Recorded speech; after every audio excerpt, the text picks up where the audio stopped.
All right, I decided to get a stream in right quick. Well, I ain't gonna say right quick. I don't know how long this stream gonna last, but I decided to get a stream in before I go work out. So, just wanted to cover a lot of different subjects, and then I'm gonna go work out. Then I'm gonna do some solo videos talking about certain situations. So, of course, I'm gonna talk the NBA finals right quick. Then I'm gonna move to boxing, talk a bunch of different subjects pertaining to boxing, and particularly the new woke Floyd Mayweather, and talk a bunch of other things that's going on in boxing that's related to boxing. So, what's up? So, let's begin. All right, so as you guys know, the NBA finals start in a few hours, approximately maybe 3 hours from now. So you had the Miami Heat versus the Los Angeles Lakers, led by LeBron James, Anthony Davis. Then you have the Heat, led by Jimmy Butler, Dragons, Harrell. This is gonna be a great series. I think it's gonna be a competitive series for the most part. And yeah, it'll be a solid series though. But at the end of the day, you just gotta be honest. It's the Miami Heat versus LeBron James, the Los Angeles Lakers, and the NBA itself and the referees. So basically, they got to play against four people. I do look for LeBron to get friendlier calls. I look for them to win this series in 6 games. Now, if the Miami Heat can pull this off, hey, more power to them. Uh, more power to them. So, all right, that's it for now. I'll do a recap after the game is over. So just tune in. I'm off. I'm on vacation, so I got a few days. Appreciate the super chat. So I got a few days off. So put together a lot of different videos, different subjects. I'm gonna get back to the social stuff because I got more to say about Breonna Taylor and this case that stinks to high heaven. So I'm gonna talk about that later on. Okay, so let me start off. It was just announced and it's official that on November 21st, Triple G will be fighting another shoe salesman. And like I said before, uh, yeah, appreciate the donation for none. When you gonna drop 100 in my shit? So nah, but anyway, yeah, shout out to Fanon. He do good work. He do good work. Don't always agree with you, Fanon, on your stance on certain shit, but you do good work. And it's, what I'm saying, you got to do you do what you believe in, but but you do good work. So yeah, let me talk about this Triple G shit. This is like, I don't know how this dude has got away with fighting the opposition that he's fought. It is a it is a it's a travesty that they had the audacity to compare this fraud, this fake, to the likes of guys like Marvin Hagler, you know, um, just all the great middleweights. And we all know that Triple G is a bomb killer. Anybody that work at Foot Locker, that's a truck driver, that's a milkman, that's a ideal opponent for Triple G. This dude is fighting a guy that got 5 knockouts. He's basically fighting the middleweight version of Paulie Malignaggi. And yet he's got away with this for years for fighting these type of dudes, never taking on a challenge. But then again, there's never been any pressure on this guy to take a challenge. And this is what pisses me off. We sit up here and attack, the melanated fighters for a lack of opposition sometimes, but yet this dude get a complete pass by everybody. So I'm trying to figure out, is the game twisted or misconstrued? Why does he get a pass for fighting these type of dudes? This man has refused to fight Charlo, Demetrius Andrade, anybody of significance. The Demetrius Andrade fight is a fight that can be easily made. But at the end of the day, they don't want to make the fight. He's still holding out for a third fight versus Canelo, which I don't think to this point nobody cares about. I don't think anybody has any interest in a third fight with Triple G and Canelo. Not me. I've seen this before, and I don't want to see it again.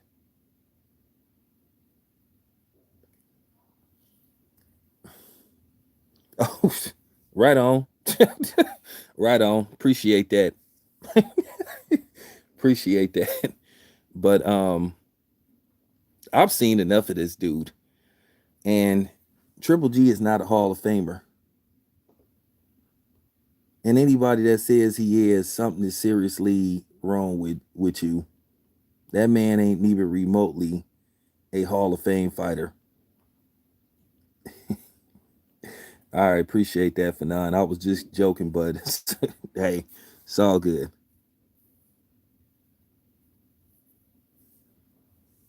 So, you know, this is just a travesty.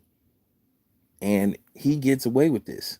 You don't have none of the big channels calling him out. Now, I understand that guys like Ben Thompson, Marcos, those dudes have direct ties with the PBC and Top Rank and all those dudes, and they don't want to get on the wrong side. So I kind of understand that. And by the way, I met Ben Thompson, when I was over Bill Haney's house. So I briefly spoke to Ben Thompson. So, you know, I met the guy, and he said that he kind of know and heard things about me. And as I told him before, he could do all the research he wanted to do on me. Like I said, you might not like what you find. So so you go ahead, you do all the research you want to do. So I believe in everything I say. I don't push this record button unless I'm gonna say what I mean. But yeah, th- th- it's nerve wracking that this dude get all the praise. How is this dude a top 10 pound for pound fighter based off his resume? But then again, we all already know why. This is why I don't have no problem with Bud being where he is in the top in the top 10. I still have him number one till further notice. You know, the Kell Brook fight is not out of reach. I've been talking to them people. From what I heard, it's still gonna happen. They working out some kinks, but it's still gonna happen. All right, so let me get to Canelo. Now, it's no secret. You heard Blue talk about this. You heard other people talk about this. You heard Fanon, Goodfella TV, 7A. It's no secret now that Canelo wants out of his contract with DAZN and Golden Boy. He just wants out. That's why he's resuing them. And I think before this is all said and done, I think Canelo probably will be a boxing free agent to where he can sign with any promotional company that he wants. I think they're just gonna pay some money. Maybe Canelo pay some money, but I think at the end of the day, Canelo probably may not fight another fight with the zone after this fight he got coming up. He is really trying to get out of that contract desperately because at the end of the day, rumor has it that he would go directly to the PBC and they would have some fights set up for him. All this talk about Canelo fighting at heavyweight. Who is Canelo gonna fight at heavyweight and win? That man is only 5'8" at best, maybe 5'7". So who the hell is he gonna fight at heavyweight or cruiserweight? I mean, what they gonna put him in the ring with Wilder? That won't end very well for him. What they gonna put him in the ring with Joshua? That won't end very well for him. He can't even beat. He won't even beat Andy Ruiz. So who is he gonna fight? Who is he gonna fight at heavyweight? Who? Look, I know people gonna say, well, Roy Jones Jr. fought at heavyweight, but Ruiz wasn't that good. and he wasn't that big of a heavyweight. Okay, he wasn't that big of a heavyweight. So of course, Roy took that fight. You didn't hear Roy say he wanted to fight the likes of Lennox Lewis and the Klitschko's and those dudes. Come on, man. We already knew what time it was with that. But it made for good conversation. If you had a boxing channel, I didn't have no boxing channel then. It made for good conversation. It was good talk. It was a feel good moment for Roy Jones Jr. that he won a belt at heavyweight. It was a real actual belt. But let's look at the dude who he fought. That's why after the fight with Luis and Lennox Lewis was covering that fight, because I think that fight came on HBO, and they asked Lennox Lewis would he consider fighting Roy Jones Jr. And Lennox Lewis replied in quote, he said, "I think he better think twice about getting in the ring with me." And basically, Lennox Lewis was saying it wouldn't end very well for him. So we already knew what was up with that. Canelo will have no success at heavyweight, and he need to stop it. That man is only like 5'7", maybe 5'8". I mean, he's a good boxer, but come on, man, can we please stop it with this? Can we stop it with this nonsense? Can we please stop it with this nonsense? I'm not even like I told you. I'm not even gonna entertain even wasting my time talking about Canelo fighting at heavyweight because we know he's not going to fight any real competition at heavyweight. Okay? He couldn't beat none of them dudes. He couldn't even beat none of the lower tier heavyweights. He couldn't beat Charles Martin. He couldn't beat none of those dudes. So can we just stop it? Okay? He talked about he wanted to challenge himself. Look, at the end of the day, Canelo is buying time because he wants to go to the PBC.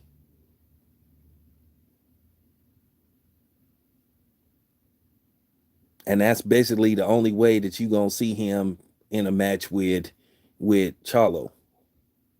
Because at the end of the day, on the flip side, Goldie Boy don't want to do business really with Al Heyman, and Al Heyman don't want to do business with them. You already heard a couple of weeks ago when Batman admitted on another outlet that I was on, where he basically admitted that these fights could be made, but then that these dudes don't want to do business with each other and they want to cancel each other out.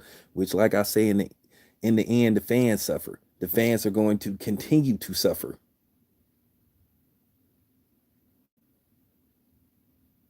and that's why I tried to press Bill a little bit when I was over his house about the fight was Gary Russell Jr. and his camp clout chasing. Now, keep in mind, I reached out to Batman. Like I said, once again, I offered to let him come on my outlet and he can have the whole show to himself. I have yet to hear from him. I told him he can have the whole show to himself. No, we could talk about this. We could figure out what went wrong. But at the end of the day, it worked in everybody's favor. Devin Haney's popularity skyrocketed. Um, Gary Russell Jr.'s name skyrocketed. So it was technically the fans lost because we didn't get to fight, but it was a win-win situation for both camps. Now, what I believe is going to happen, and let me tell you something, these dudes do this all the time. They threaten to do something and then they will use, I ain't gonna say use the media, they will go to the media and they will say, okay, well, I want this to happen or that to happen. And that's just facts, ladies and gentlemen. What is more than likely gonna happen? Gary Russell Jr. will probably get the winner out of Tank and Leo Santa Cruz. I think Gary Russell Jr. will move up a couple of weight classes because, like I said, I didn't even want to entertain the thought of him facing Terrence Crawford because anybody that believed that that was a logical fight, you were just being, I don't want to call you out of your name. You was just, you just wasn't thinking correctly. And that's all I'm going to say. There was no way that a fight between Gary Russell Jr. and Bud could actually be taken seriously And I told people I wasn't even going to entertain the thought of that fight happening because Gary Russell Jr. has no chance versus Bud. Bud has stopped everybody he's fought at 147. Facts. Fact. Big facts. So, like I said, but that's what I believe is going to happen. Gary Russell Jr., more than likely, he will get the winner of Leo Santa Cruz versus Tank, which we all believe Tank will more than likely be the winner. Now, how Tank is going to win this fight is the question that's up in the air. Will Tank try to go in there and try to demolish Leo Santa Cruz? Or will he get the phone call from Al basically, hey, don't knock the dude out, just outbox him, just carry him, let him finish on his feet, or you can try to stop him in the 12th. Because me, myself, I look at Tank style and I look at Leo Santa Cruz style. Leo Santa Cruz, I don't think he has the pop to hurt Tank. I know he's a value puncher, but I don't think he has enough power to hurt Tank. And if you a smart man and you look at Tank's fighting style, you say this fight shouldn't go no longer than six rounds. Tank should stop Leo Santa Cruz, but I believe he isn't. I believe that he's gonna carry him. He'll win the fight decisively. He'll win the fight decisively, and then that'll set up the Gary Russell Jr. fight, which will be more than likely another fight on pay-per-view.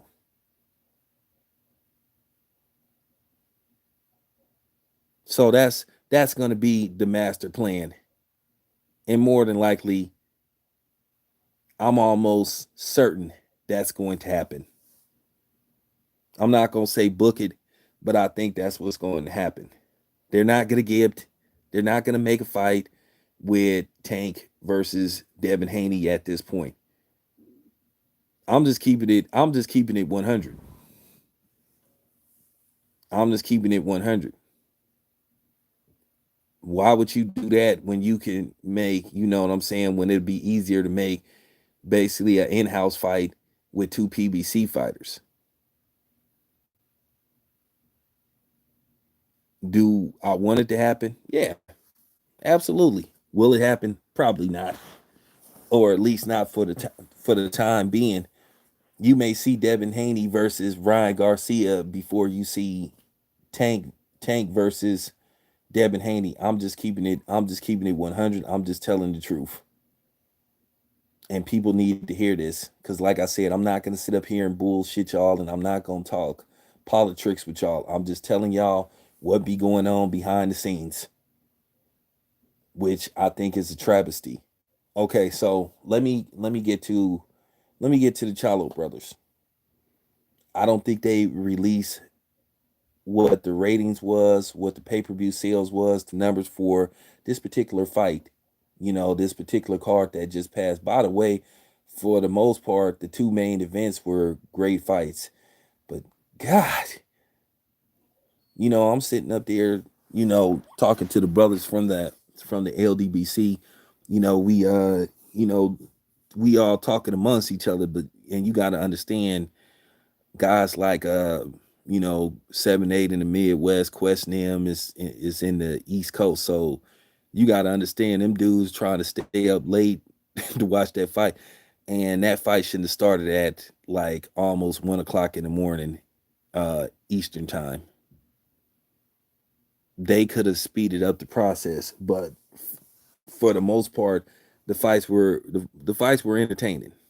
The fights were very entertaining, and the two main events, Derbianchenko and Jamal Charlo, and then you had the other main event between Jamel and Rosario.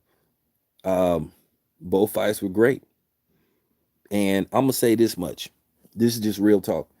Do I think that the Charlo brothers belong in the top 10 pound per pound? Well, I think at the moment, yeah, because you got to understand when it comes to boxing, sometimes it's a momentum thing. And once again, Jamel is, he only lost one fight and he lost a controversial fight. And he's fought pretty much the best dudes up there. Him and Jared Hurd, they couldn't put it together, and a couple other fights. Now they're saying Teixeira is interested in a unification fight. Now I think Teixeira is a top ranked fighter. Once again, here it comes down to, will that fight be made?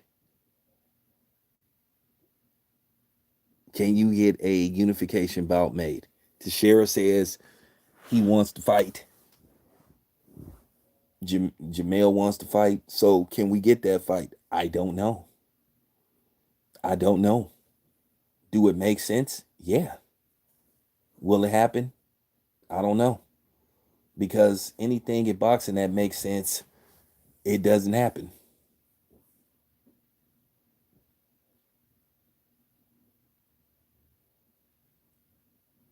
So we hope the fight could get made. I think that Jamel with Mollywop to Shara. I don't, as I said before, right now, um, Jamel is the man at 154. Right about now, I don't think nobody can see him right now because he boxes better than we give him credit for. He can box. He'll take some punishment to give out some punishment.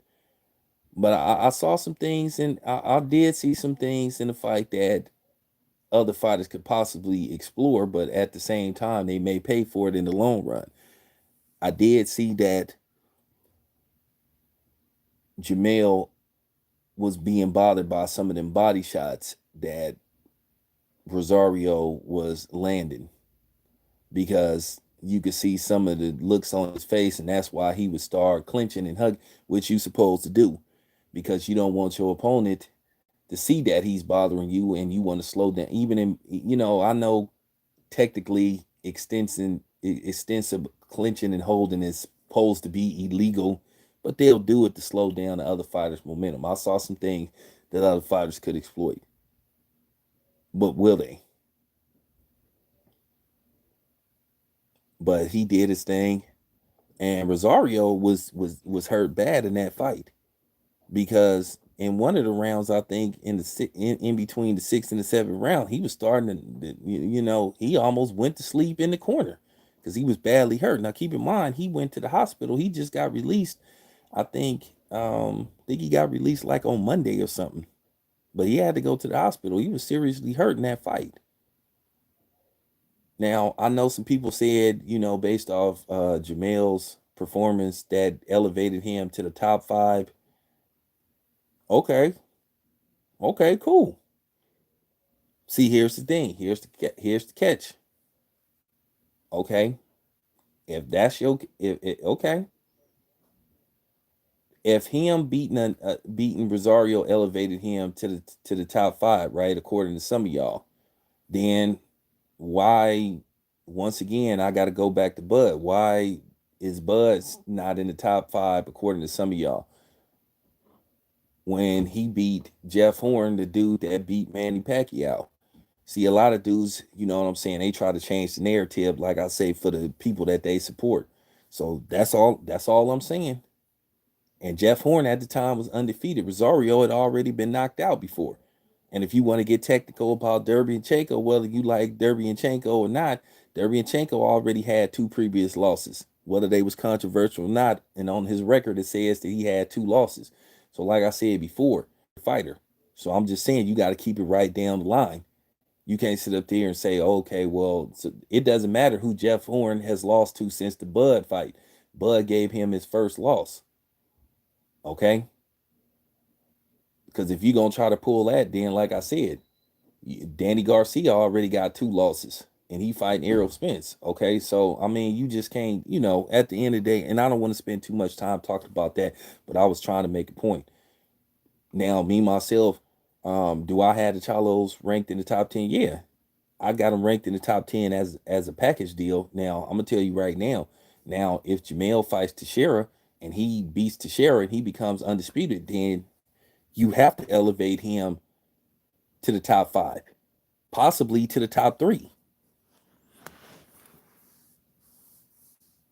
You possibly have to elevate him to at least at the worst case scenario top 5, best case scenario top 3, because he's undisputed.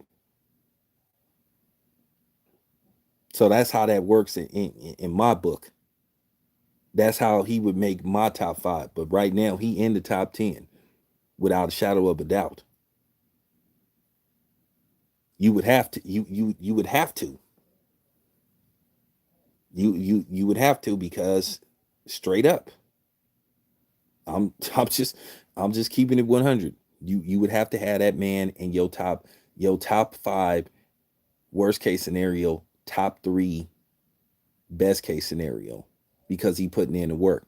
Okay, so now let me move on to uh somebody that seems to be sending a little bit of confusion to his fans and to, the boxing world, and that is none other than Emmanuel Pacquiao. Manny Pacquiao seemed to be sending out mixed messages about who is going to be his next opponent. Now, on one hand, uh, you have Conor McGregor saying that he's going to be Manny Pacquiao's next fight. Then you have Mikey Garcia saying that it is 100% confirmed that he's going to be Manny Pacquiao's next opponent. Let me tell you what I think is going on. I think that Manny Pacquiao's idea fights, these are 2 fights that he can win more than likely. I think Mikey Garcia will be first, and then I think Conor McGregor will probably be his swan song. I know that they want Manny Pacquiao to fight Errol Spence, but I think that Manny Pacquiao just has no interest in that fight whatsoever. He just doesn't want to fight Errol Spence. And depending on how Errol Spence looks in November, if he goes in there and he obliterates Danny Garcia, then he really isn't going to fight him. He he gonna be like, "Can I tell out him and I'll pass on Errol Spence? I don't think so." Yeah, so that's probably what's gonna happen. Because I'm gonna tell you, a lot of people is gonna be looking and paying attention to Errol Spence's performance versus Danny Garcia. Now, if he struggles against Danny Garcia but still wins, then you may have people more willing to take their chances. But if he goes in there and obliterates him, but I'll tell you this much: if he obliterates Danny Garcia, the fight that everybody will be pushing for more than ever is for him to make the fight between him and Terrence Crawford. At the end of the day, we can go back and forth on whose fault it is the fight haven't been why the fight hasn't been made, but it needs to get made.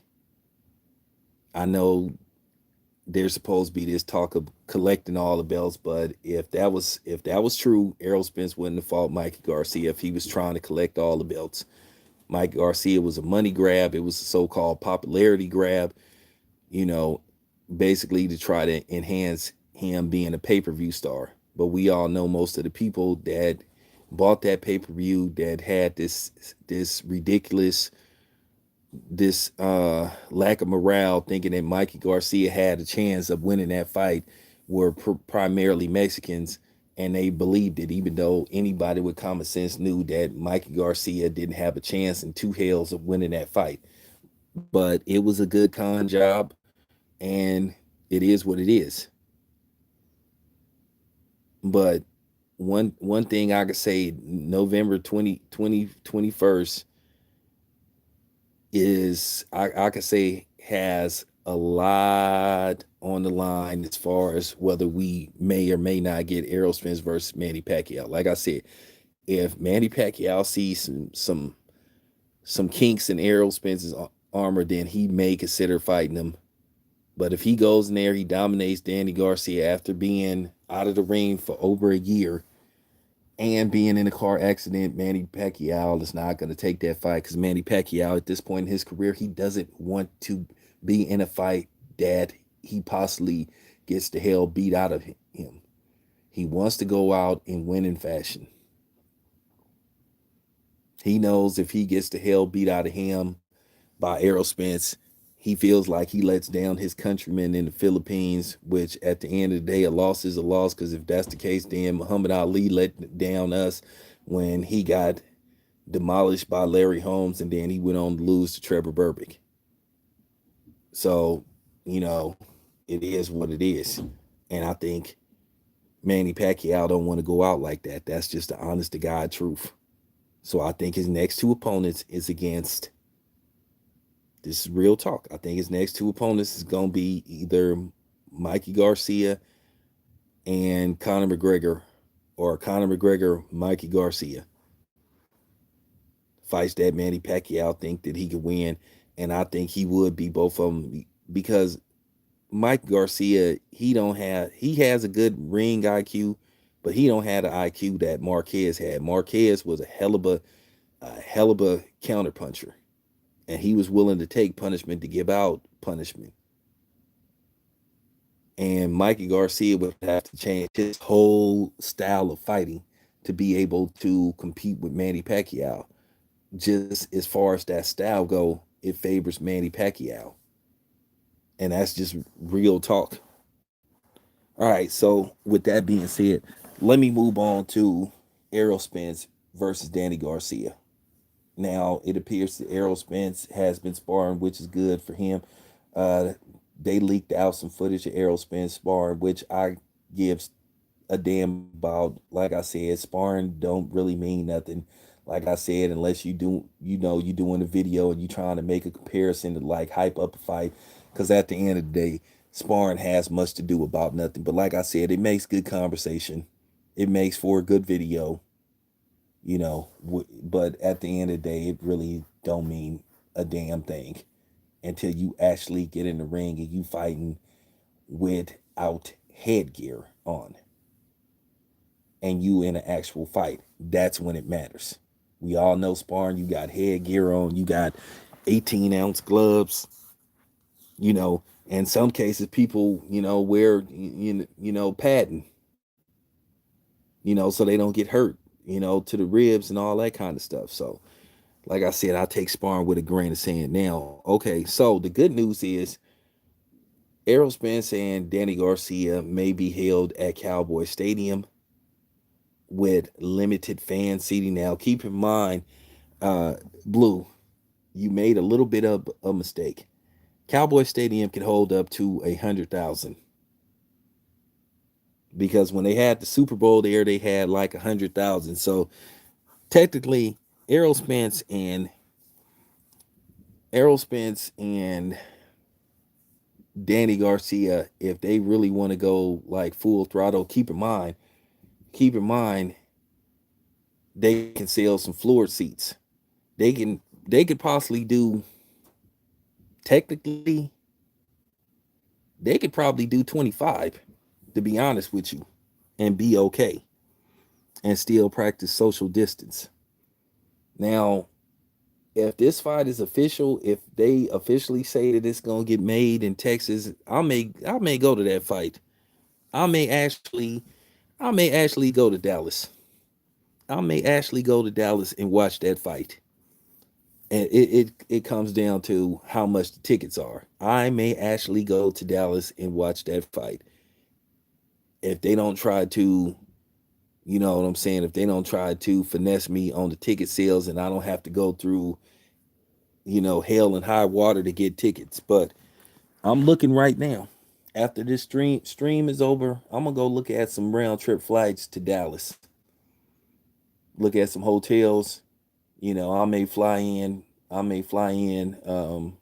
Friday and then leave, like maybe try to get a red eye flight like after the fight.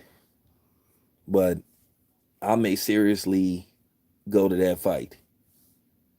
I am seriously considering going to that fight. If Cowboy Stadium allows fans, then your boy may buy a ticket.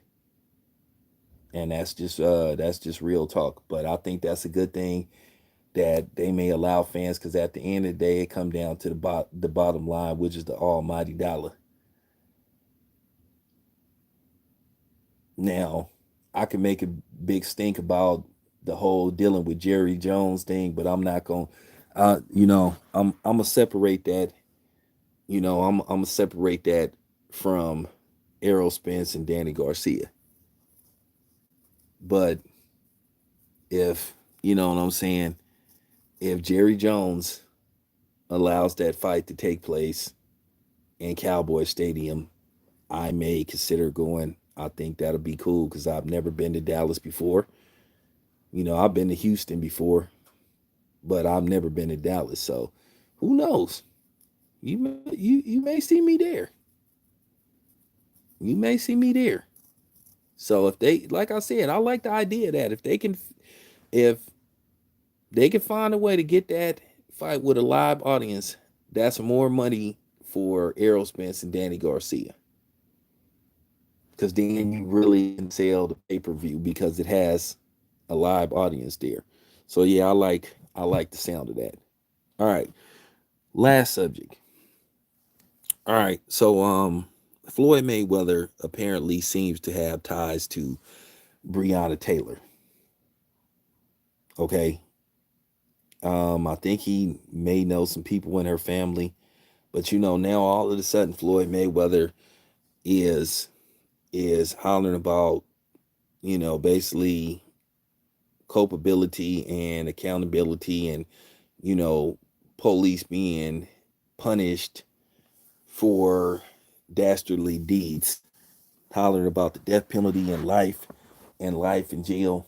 They ain't, I'm gonna tell you right now, they're not ever going to execute a police officer for killing a civilian. Okay, that's not gonna happen. So I wouldn't even hold my breath, because at the end of the day, you got to twist people's arm to get them to do something to police. Okay, I don't be listening to that crap that these dudes be talking. Just like I wasn't listening to that crap that Kobe Covington was talking about Black Lives Matter and calling people a communist and all this stuff. At the end of the day, the dude is a racist, and that's just the bottom line. But once again, Floyd didn't call none of them dudes out.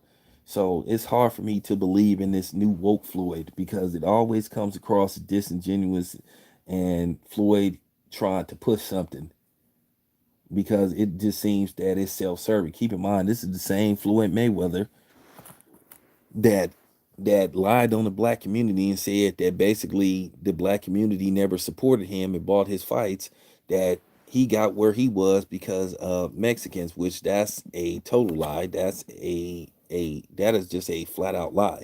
Because like I said, me being from where I'm from, like I said, when Floyd Mayweather fought, it was a event.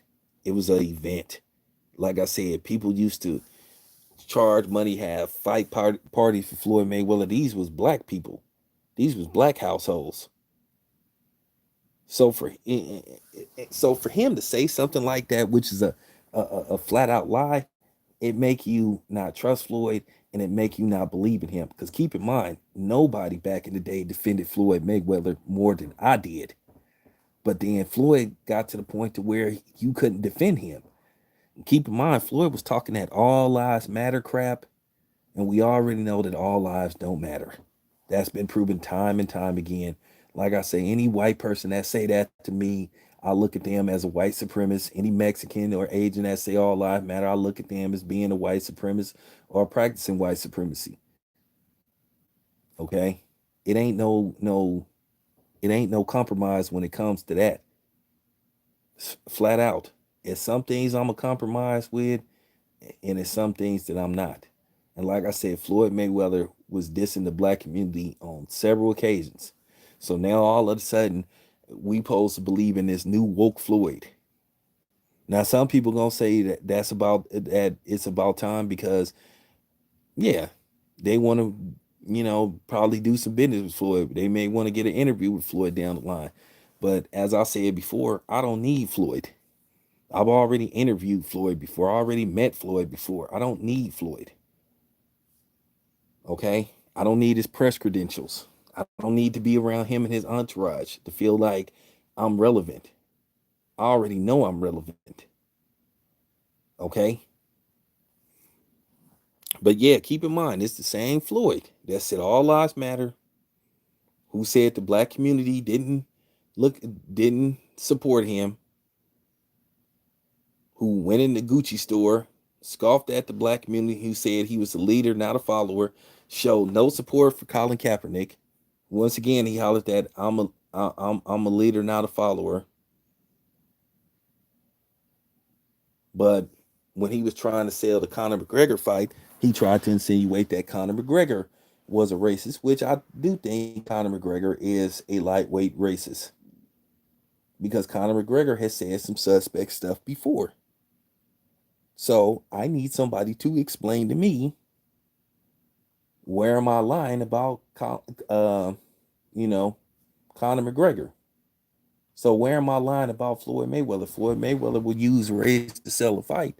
Yeah, he'll definitely use it to sell a fight.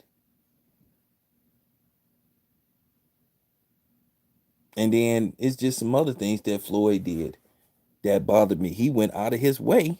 He went out of his way to always sneak this Deontay Wilder. Okay? I'm just giving you Floyd's MO. He was more in support for Tyson Fury, but Floyd be talking that American stuff, you know? Then after Deontay Wilder loses his first fight to Tyson Fury, then Floyd is talking about, hey, well, Deontay Wilder need to let me train him. Deontay Wilder, if he lets me train him, um, he'll be successful against Tyson Fury in the third fight. Oh, but now you want to train Deontay Wilder after he loses his first professional fight. So you feel like, hey, you in the clear now. So that just came across as fake. Now you want to help Deontay Wilder. Why didn't you offer to help Deontay Wilder when he was training for this particular fight? You wait till he loses. Now you all of a sudden, man, now you want to help this dude. Like, come on, man. That just come across as fake. And that's why people don't believe in Floyd a lot of times. And they don't be buying what he be selling. Because a lot of times it appears Floyd tried to sell people bullshit. And Floyd is an opportunist and he tries to capitalize off certain things. And I hope Floyd Mayweather isn't trying to capitalize off the woke movement like a lot of other people do. Like a lot of other people do to, bring attention to themselves, promote a new movie, promote whatever, a fight or a record or stuff like that.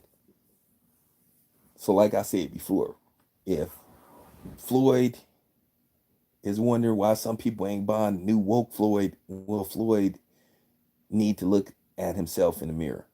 Floyd has had plenty of chances to speak out against this kind of stuff. Now, I know people gonna come on here and say, well, we shouldn't hold celebrities to high regards. Well, I'm on the fence with that. I feel like this. If we making you guys rich to a certain degree, you do owe us to say something. Because if we the ones that's paying your bills, you do owe us a little something. Now, I know Malcolm X said that we shouldn't rely on celebrities to save the black community, and to a certain degree, that's true. But I got to say this about Malcolm X, unfortunately.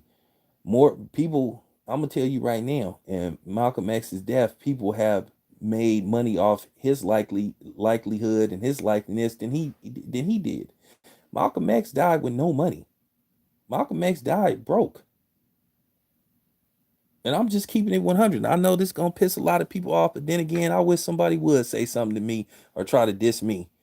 You can't talk shit about me when you want to be friends with Jason Whitlock and white bitches that pretend to be black and those type of dudes, and you want to defend Tyson Fury saying the N word and all that stuff. So man, I ain't trying to hear that shit. So nobody can't say nothing. I'm just telling the truth. And I'm just telling the truth. I love Malcolm X, but at the end of the day, you got to tell the truth. Malcolm X died with no money. And Muhammad Ali should have made more money. Muhammad Ali's name is worth $1 billion. The Ali name is worth billions. But what Muhammad Ali, when he passed away, what he was worth was just an atrocity. But like I said, more people have made money off Malcolm X name than he did, and that's just the truth. The house he was living in, that belonged to Elijah Muhammad. Elijah Muhammad was trying to get him up out of there, and you already know what happened. So that's why I don't have no problem with Colin Kaepernick making money. So I'm just keeping it 100. I know some people gonna be mad at me for what I just said, but I'm just telling the truth. Martin Luther King wasn't rich neither.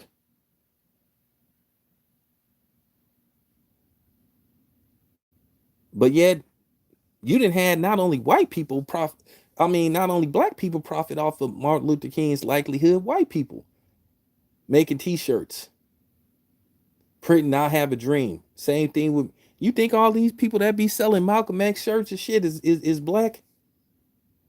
No. So I'm just saying. I'm just saying I needed to make a point about that because it needed to be said. So ask me, do I give a damn? But I'm just telling the truth. This got to be said. Like I said, I love Brother Malcolm.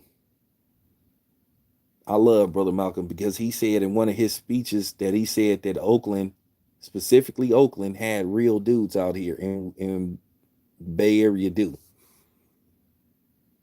Because keep in mind, the Black Panther started because we was followers of Malcolm X. But we started a movement to where we told black people to stand up to these racist cops. And it's a movement that went all over the country. But nevertheless, appreciate you listening to your boy Town Biz. I'm out.